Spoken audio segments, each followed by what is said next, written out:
Je suis tellement conscient de la chance que j'ai que les choses sont faciles à vivre, tu vois. Cette définition de la chance, c'est aussi celle de la résilience. Romain Pecker-Goubin était l'un des boxeurs les plus prometteurs de sa génération. Le 30 juin 2016, alors qu'il était numéro 1 français de sa catégorie, un accident de moto qui aurait pu lui coûter la vie met un terme définitif à sa carrière. J'ai pris une voiture de face, la voiture elle est éclatée, la moto elle est morte et moi je suis peut-être à 10 mètres du point d'impact et déjà je suis pas mort, c'est un miracle. J'ai très mal, j'ai mal de partout, sauf à la jambe gauche. Qu'est-ce qui se passe? Elle m'a dit, Romain, ta jambe gauche c'est pas le souci. Pour l'instant on s'occupe de sauver la vie, ta jambe gauche on s'en occupera plus tard.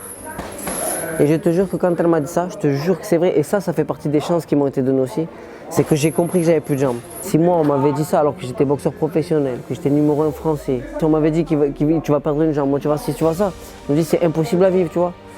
Ceci dit, les choses sont comme elles sont, il faut avancer avec, tu vois. Avancer, c'est ce qu'a toujours fait Romain entre association et engagement pour les autres. Ce jeune papa qui approche de la quarantaine est aujourd'hui récompensé.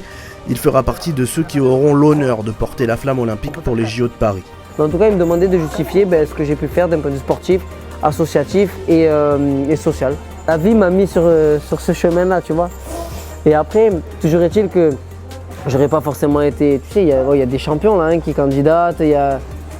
Moi, je suis pas un champion. J'ai juste eu de la chance dans ma vie et j'ai été soutenu par Dany.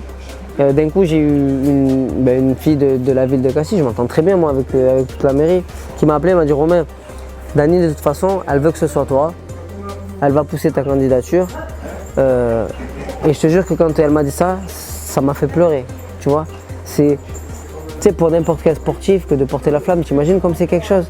C'est un truc de fou, mais même je t'en parle, je pourrais en pleurer. C'est la magie, tu vois. Une magie qui prendra forme le 12 mai prochain quand Romain portera la flamme dans les rues de Cassis. Une forme de sacre pour ce champion qui, sans conteste, remporte par KO son combat pour la vie.